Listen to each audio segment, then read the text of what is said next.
G'day, welcome to BentSpoke Brewing and welcome to another episode of Bent Brewers Live, proudly brought to you by BentSpoke Brewing Company. It feels like a sunny -7 down here in Canberra, but we've got some delicious beers to talk through and we've also got some delicious chat to have. Without further ado, though, I just want to bring up this little thing here. This is our little can that got banned here in Australia. Everyone keeps asking, when can we get the 360 lids back on the can? Well, we would love them. Love to get them back on the can. It was so easy to see the beer, smell the beer, and even drink the beer out of these cans. But unfortunately, they've been banned by the EPA. So we're not going to be able to get these cans to you anytime soon. I think we can legally get away with a little batch here in Canberra, but wouldn't want to disappoint people outside of Canberra. So there's the little story. Thanks for keep asking about them. Maybe one day they'll come back. Tonight we're just going to go through a beautiful little new beer we've had come out recently, but just so everyone knows, please fire in your questions. The best questions will get sent some beer, of course, and some merch. So fire in your questions and we'll attempt to get through as many as we can. I'd like to introduce a few people tonight who we're going to be chatting with. DJ from Mountain Culture and Sam from Bintani, the Terpene expert. So we brewed this little collab beer, BentSpoke and Mountain Culture, and this forms the basis of our chat tonight. Maybe if we start off, DJ, if you want to just maybe let everyone know about what your brewing career looks like. Absolutely. Thanks, Rich. And thank you all for joining us tonight. Hopefully you're in a little bit warmer spot than Rich down there. It looks like he's freezing cold. I'm phoning in from Village at Wildflower in Sydney, and it's a balmy 10 degrees here. So we're doing just fine. But my name is TJ McCready. I'm the founding brewer for Mountain Culture, although unfortunately these days I don't get to quite brew as much as I used to because the brewery's grown a lot and there's a lot of moving parts. And, I feel very, very lucky and privileged to get to guide the brewery through how we grow and expand as being been a brewer, but not so much on the tools these days. But I started out in, I guess, becoming interested in beer, beyond just drinking like Heinekens on a beach when I was about 22 years old, back in Asheville, North Carolina.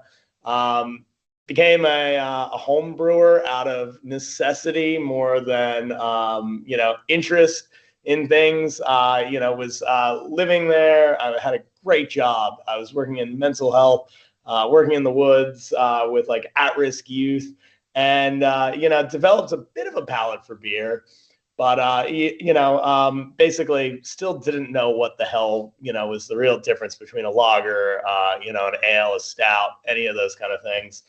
And long story short, after about a year, I found myself unemployed. All of a sudden, the excess income that I have, was not there anymore. So I couldn't go back to just drinking like PBR and all the shit beers we used to drink in the U.S. So I had a roommate, and he was like, "Hey, man, why don't we start brewing our own beer at home? We can do like 20 liters of beer for about 15 to 20 bucks." So that sounds like a great way to save money. Like, let's start home brewing beer. So I started home brewing beer and started learning a lot about it, and the different styles, and we're like, all of a sudden started making sense. And, then all of a sudden we became really competitive with each other. And I thought, well, I'm out of a job. My buddy Josh is still working. I'm going to become a way better home brewer than him by going and sweeping floors of this brewery that's opening up down the road from our house.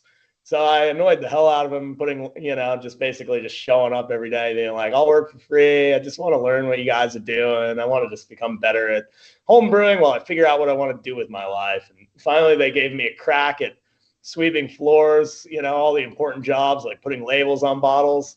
And I looked up after about 3 years. I ended up being the head brewer of the place, and just started my career. very organically that way.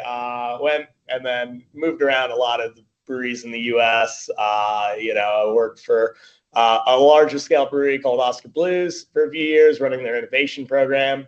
And then I also used to teach at a university over there, the IBD Brewing Science course, before moving to Australia.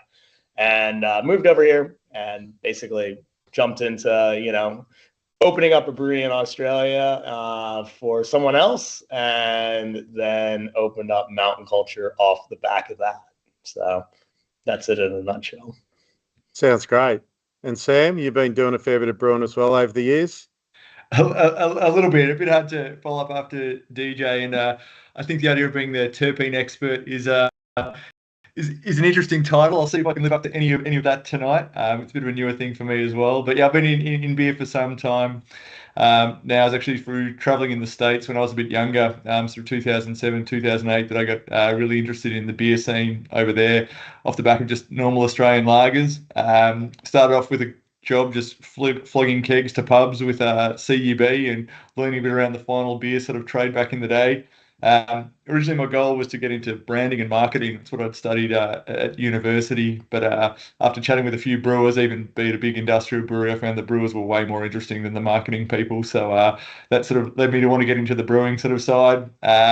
Went and moved back in with my folks, saved up money for a year, and then moved over to Germany and studied at the VLB brewing course over in Berlin, which was an amazing opportunity before applying to a few breweries that I really respected in Australia, wherever they were.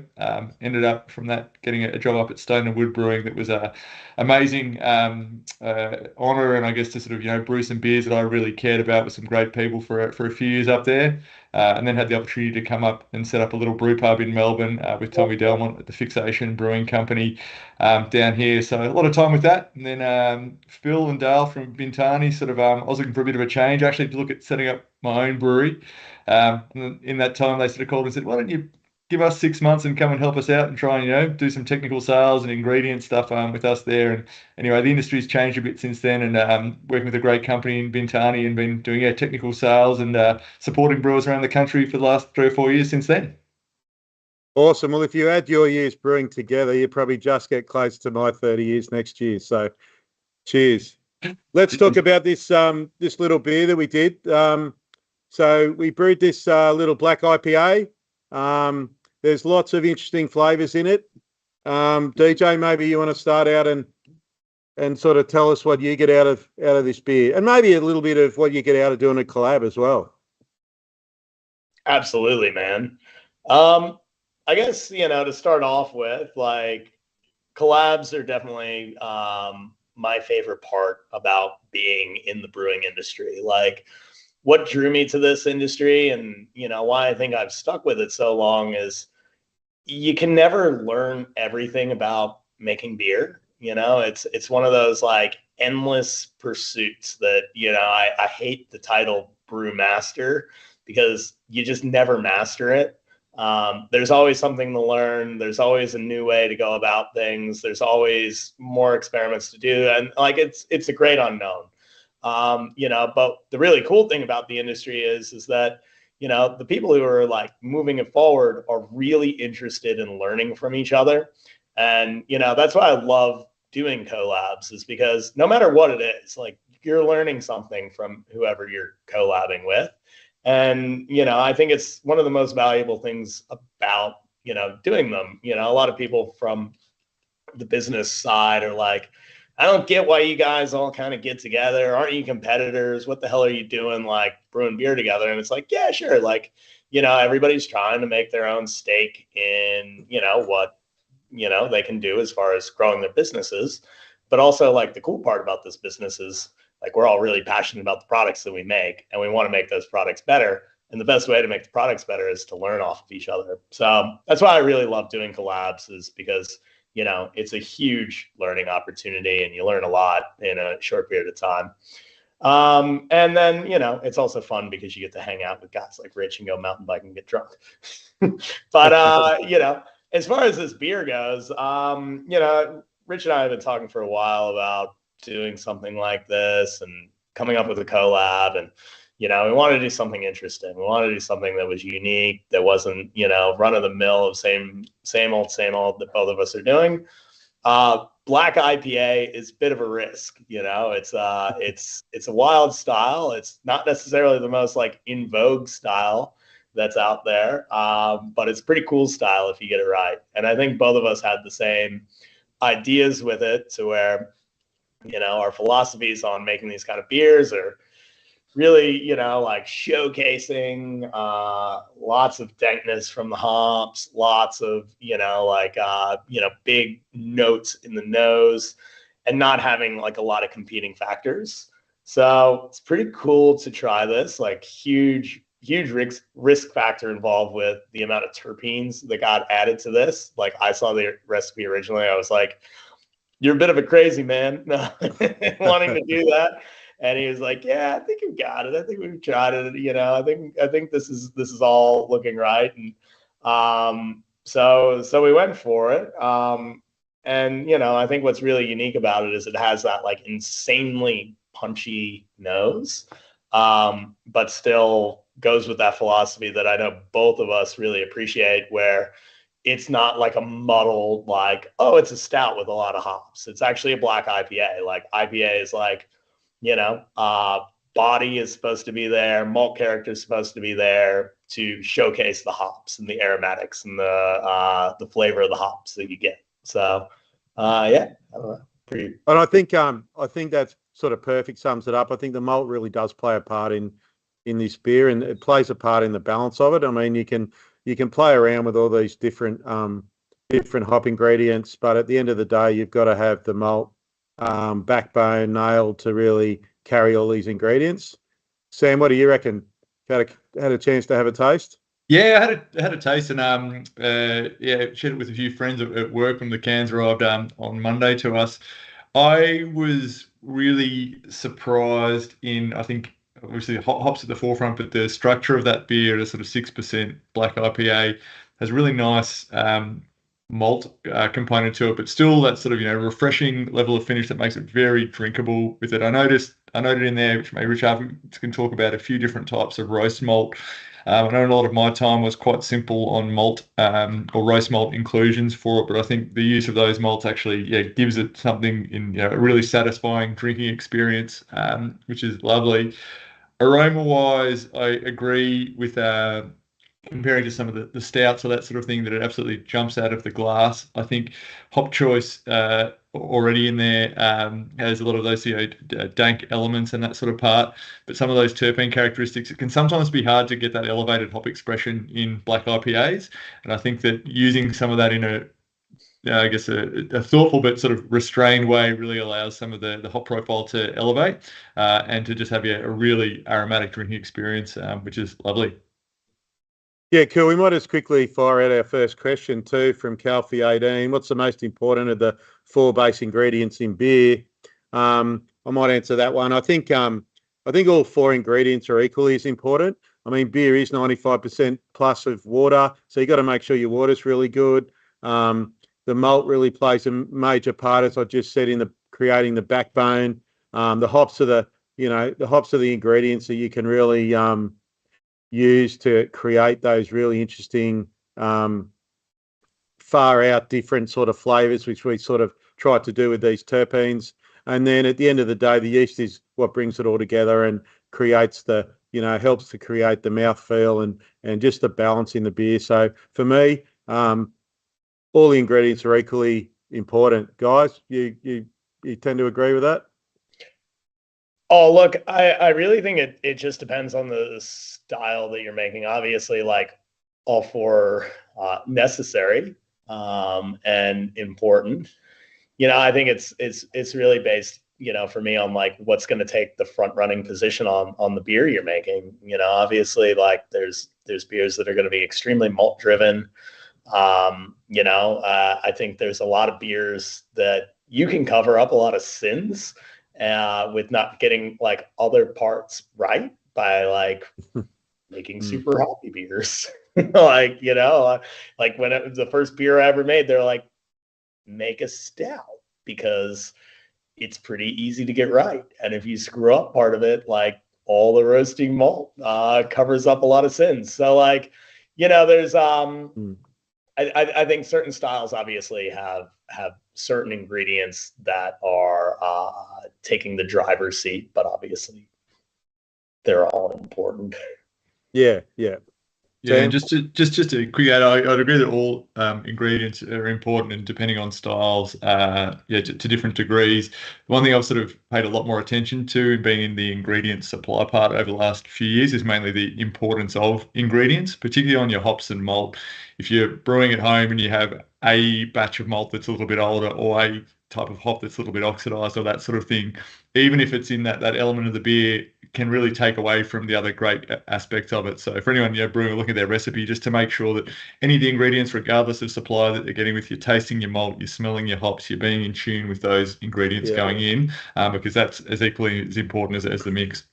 Yeah, you can't make good beer with bad ingredients. So make sure you get all the four ingredients really good. We might keep going with ingredients actually and talk about the malts.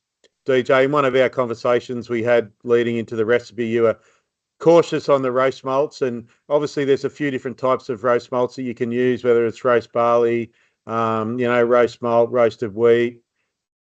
Give us a bit of insight into your nervousness when you looked at our recipe and thought the roasts was a little bit high, maybe.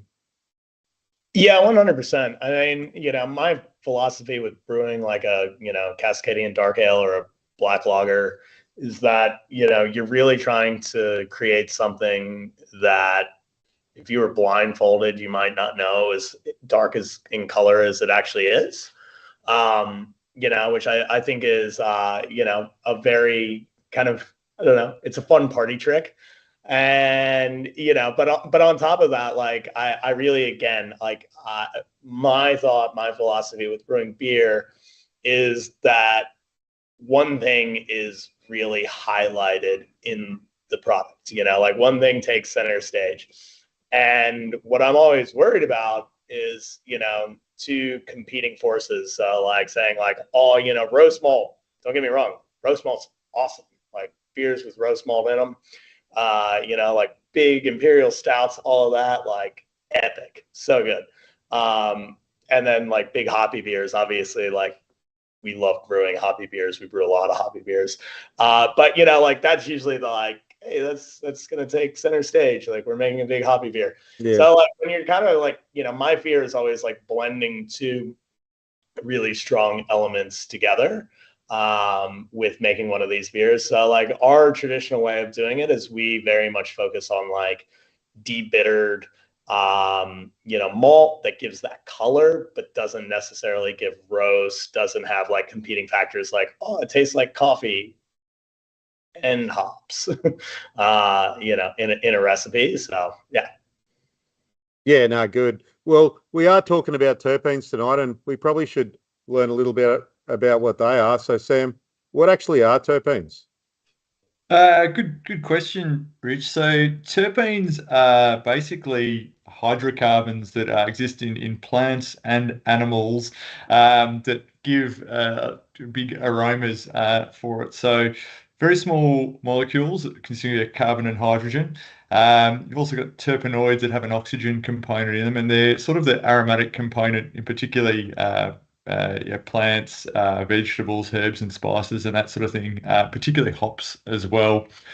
When we're talking about brewers and using terpenes or that sort of thing, I guess it's possible to extract those components from hops or other ingredients and to put them together to boost up the existing sort of profiles that are in those sort of beers. So something that all plants and have that can, not too sure from an evolutionary perspective if it helps in some ways for attracting insects and things to them for different scents and things, or also as a defensive mechanism. So there's some evolutionary reason that's not super well understood about why they exist, but in a practical term, just great aromatic compounds. And for a brewing use, it's another tool we have in our arsenal to be able to play and manipulate the flavors we're looking for in beers, particularly in a lot of cases hoppy beers and hoppy sort of type profiles.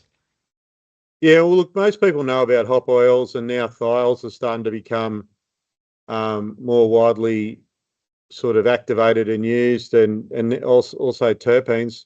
What's the difference between all those? So they're all organic molecules, and within hop oils, which is, I guess, a part of the hops that can be distilled as a flavor active component within them. Thiols are a type of hop oil, as are terpenes. Thiols at a chemical structure have an SH bond or a sulfur element to them. That makes them particularly volatile, but at very, very low concentrations. In smaller amounts, they can throw off really nice, or depending on the molecule, really nice tropical passion fruit notes, that sort of thing.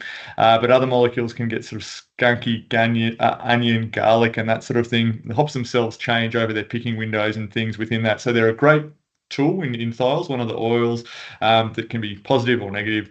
In a similar way, on the terpene side, a slightly different class of molecule without the sulfur component in it, normally just carbon and hydrogen, or carbon, hydrogen and oxygen.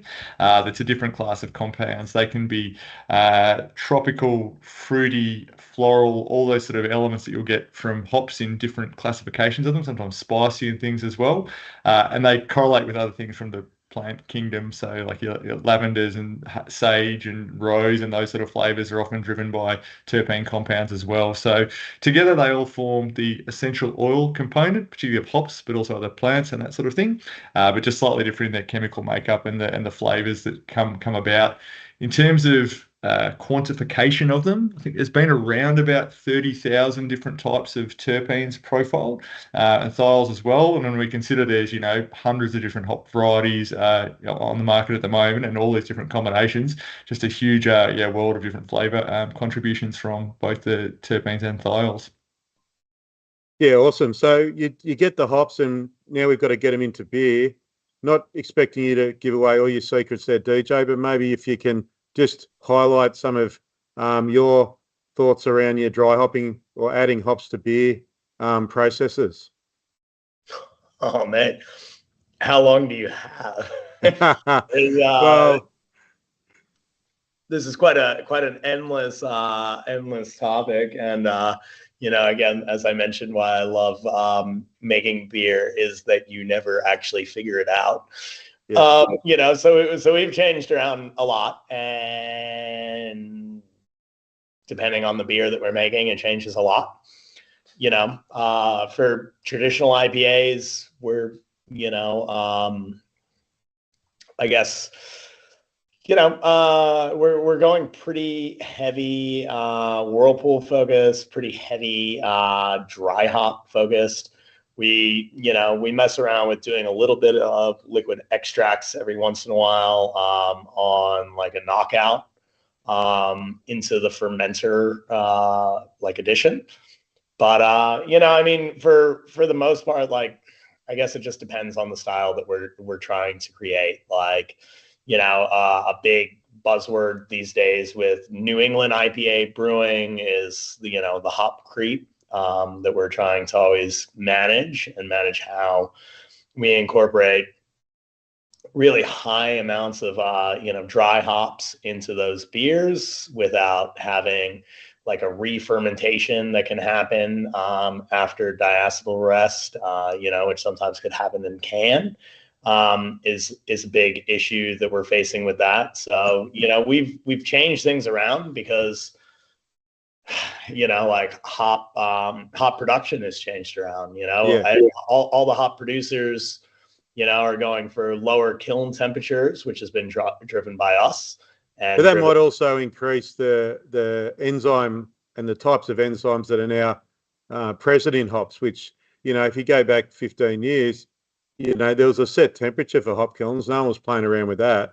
And now everyone's playing around with that. All the hop growers are playing around with that. And to me, that's been a bit of a, they've taken a bit of a risk there because I don't think they've always thought through exactly the impact on the brewer with some of that stuff.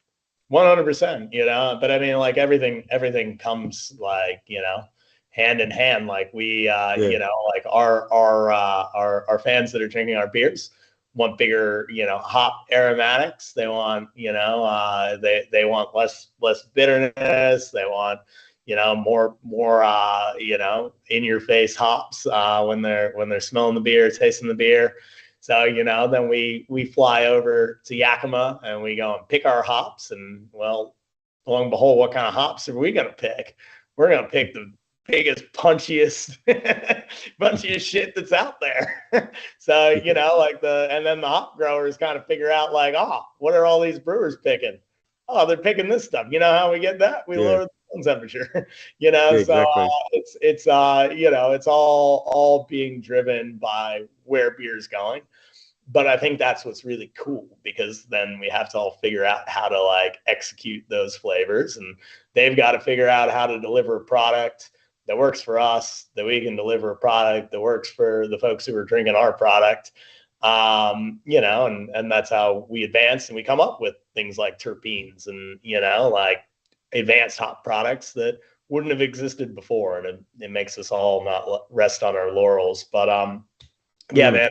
The question of how you add hops is you know, it's got you know, hard to answer. We'll save that for the second episode. All right. Hey, David, sorry, you go, Sam. I was just going to quickly to add in on that. It's a great point raised about kiln temperature and hops and picking windows and stuff, and it's continually evolving. There was a great paper presented by Tom Shellhammer, who does a lot of work with hops, just 6 months earlier this year on Citra and its picking window and kiln temperature, to look at the enzyme differences across the picking window and the playing with that on volatiles and aroma contribution. So as DJ said, it's something that's continually bouncing around, and yeah, we're learning more and more about it as we go. Cool. Well, David's asked a question. What do you think the next interesting trends are in hop usage and are going to be in craft beer? So maybe that's one for you, Sam. What are you seeing happening that's going to be coming out? Yeah, at a very basic level, there's still a glut of sort of oversupply within the sort of hop chain over the last couple of years. So there's a heap of work still going on in, I guess, having hops change into a more storable format that will last a longer time, to be able to work through without losing the quality of the hops, as they might be season to season in a regular T90 pellet and that sort of thing. Outside of that, it's I guess I'd say a little bit of a boring one, but a reality of different climate factors, both in the Northern Hemisphere, particularly in Yakima, but also in Victoria and with HPA and Australian growing conditions, just hops that are more suited to changing weather, lower inputs and that sort of thing. So at an agronomic level, there's a lot going on. And like everything, everyone's chasing hops that they can, continue to sell, promote and grow. In most areas, growers have a plant rights license for around a 20-year sort of period or so. And so as those hops are in the market for a longer time, they're always looking for things to change over and keep their investment and development in hops going. So just continual flavor evolution in hops and that sort of thing will sort of drive the market. Novel and unique flavors are always interested in what's sort of coming through in that sort of one. So I guess a mix of agronomics and just always chasing new and unique sort of flavors is continuing to drive the market. Yeah, cool. And DJ, Craig's put up a question. How do you go about choosing hop profiles for a black IPA compared to a normal IPA? Good question. I do think it personally, like, it really differs, because again, like, even nailing that base malt, it's very hard to have a, black beer that doesn't have a bit of roast, bit of that character to it. So, my thought has always been like, it's more like the traditional IPA hop profile that you're looking for, like old school West Coast. It's like, it's dank, it's aromatic, it's a bit in your face. It's more of like it's more of like a steak night beer than it is like a, tuna tartare on like crackers kind of night beer. It's definitely like, there's a lot going on in it. So my thought is always like a lot of the hops that I love are the old school ones. Like one of my 5 favorite hops still is Columbus. And a lot of people give me shit for that, but it's like, it's super dank, it's super punchy, it's got a little bit of citrusiness in there, but it's like, it's kind of awesome. So like, I think that works so much better in black IPA than like the lighter, more like super juicy, fruity kind of things probably don't work in that style. Yeah, well, we chose Strata, Kashmir, Columbus, as hops that were used in well pearl as well as in the dry hop. And then over the top of that, we layered in these abstract terpenes, the King Louis VIII, the Pineapple Crush, and the Blackberry, to give those sort of real nice, punchy, dope-like aromas that you get out of the can. Sam, how's that sort of dosing rate?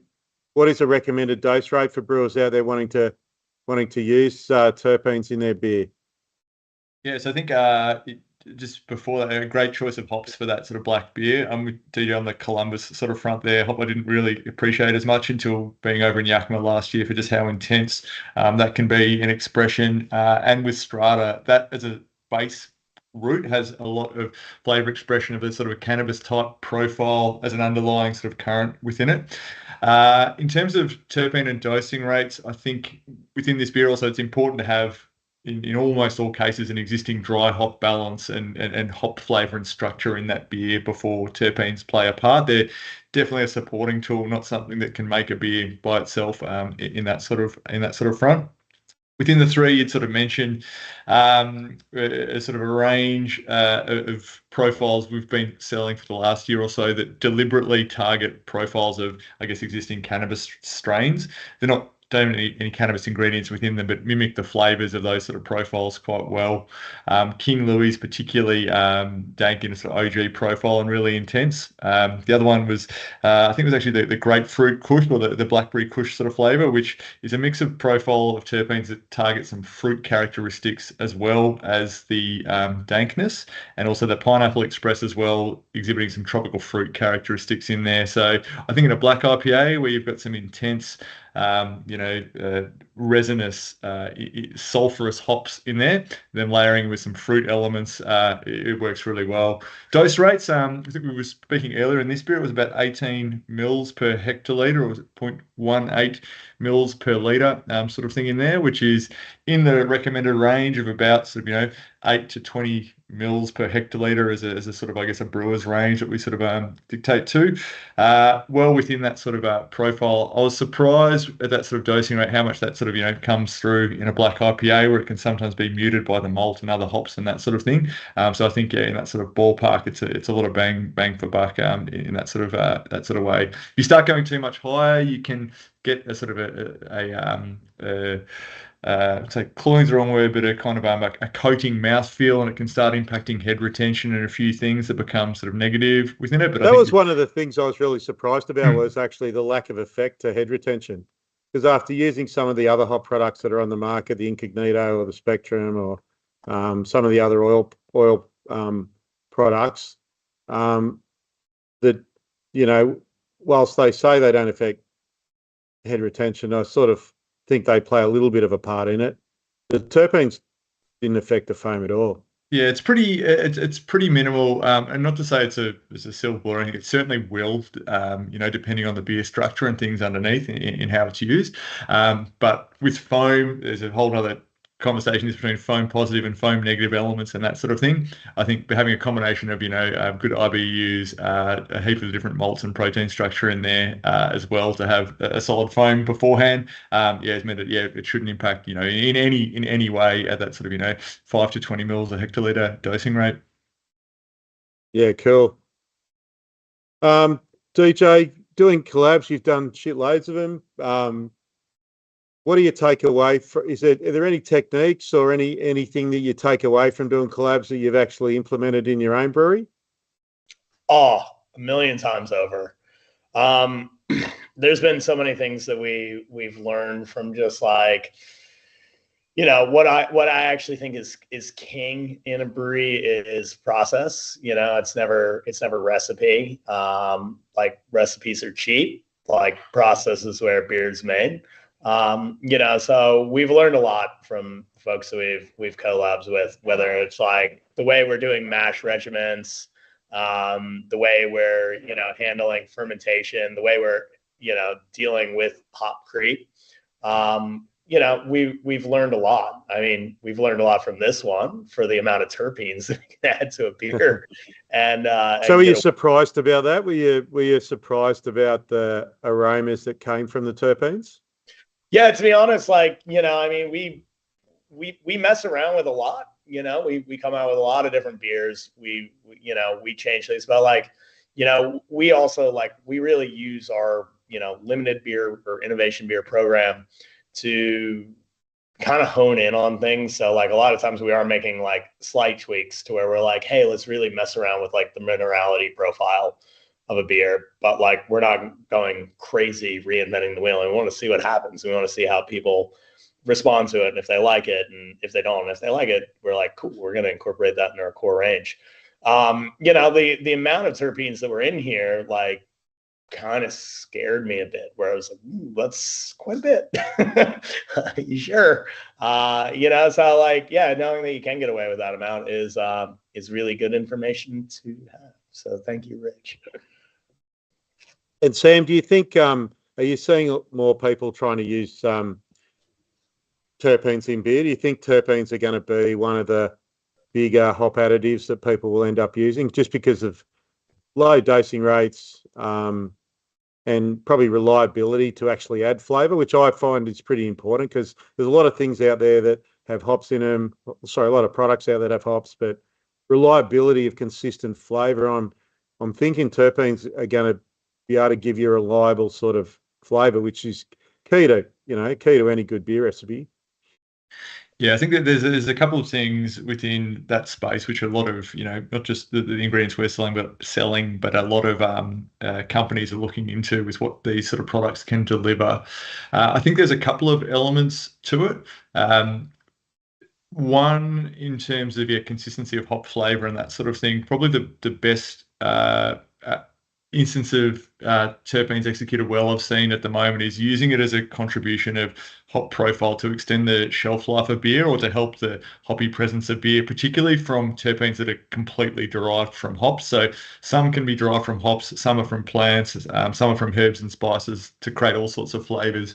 But particularly the terpenes that are derived from varietal specific hops themselves that can be added in tend to have an effect on that beer where it will keep that hop profile fresh for up to 8 or 9 months or so for the full sort of shelf life of product, which is, I think, a great benefit for brewers to be able to have as a little tweak to help pull through, and particularly for off-premise sales and into cans and that sort of things, a great application for it. Some of the others, it's a little bit different, and it's still an emerging science within the, I guess, cannabis type profiles and that sort of thing. These are ones that tend to have those, weed-like dank profiles really high for about 3 or 4 months. But then those profiles, because of the metabolism or how they interact with beer, tend to drop off after that 3 or 4 month sort of time period. So that probably makes them a bit more to a limited focus beer, something in keg, something like that, versus, other applications where you're looking to extend and promote the existing profile of the beer for a longer time. So yeah, a few different ways that they can be used. It'll continue to evolve and change, but I particularly like when they're used as a technical element to support what a brewer's trying to do and allow that beer to be representative of what the brewer intended for a long time. It's the goal for everyone, I guess. If you can have a beer 8 or 12 months down the track that still tastes I wouldn't say as good because it's never going to be the same, but as close as possible to when you've tapped it and kegged it at the brewery, it's a pretty good goal for everyone to look to. Yeah, it's lasting really well in the can. I'm pretty happy with how the aroma's held up really well in the can so far. Early days, but got to start somewhere.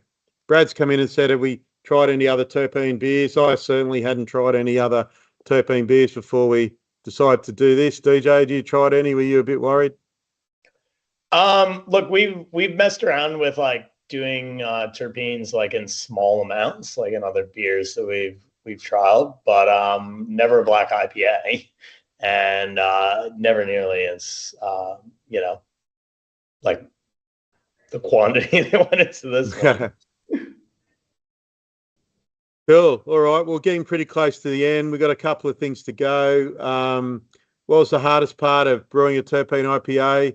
I think it was just having a go was the hardest part. It was taking that risk of adding these types of terpenes into a beer.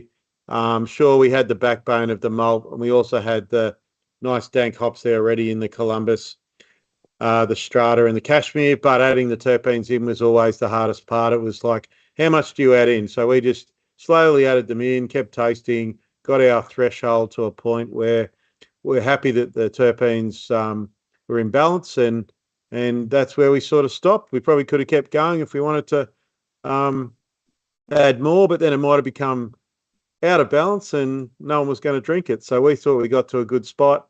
I think when you pop the can, the aroma pops out. So I think we sort of got pretty close to where we should. And DJ, can we expect another collab from BentSpoke and Mountain Culture? I'd say so, but you know, Rich and Tracy are going to have to go traveling for this one. So. Yeah, it looks like we might try and look at doing something next year. Sam, any last thoughts on terpenes or hop additives in beer? Just like anyone, if it's punters, have a go, see what brewers are doing, talk with people. Brewers are always experimenting. It's like we as brewers, I still like to think of myself as a brewer, trying different things and putting different things out there. So just more tools in the bag. And as I said, to push flavor or to keep beer fresher and those sort of things, anything in that space is, always worth exploring. Bill, DJ, one last line for the road. Oh, look, no, I really appreciate you hosting us down there, man. It's been really fun putting this project together. It's been a long time in the works. So yeah, like you and your team have executed this super well. So, if you're watching this and you haven't tried it yet, it's worth seeking out. So make sure you grab one before they're gone. It's a very cool beer. And I appreciate you guys and all the work that you've done on this. It's been a lot of fun to be part of. Well, thanks, Sam. Thanks, DJ, for joining us tonight. Hopefully a few people will learn a little bit about black IPAs and terpenes, and not sure where terpenes are going to go in beer for us or in the future, but keen to give them a crack in another different beer. So cheers again. We'll do this again soon. Have a good night. Cheers. Cheers.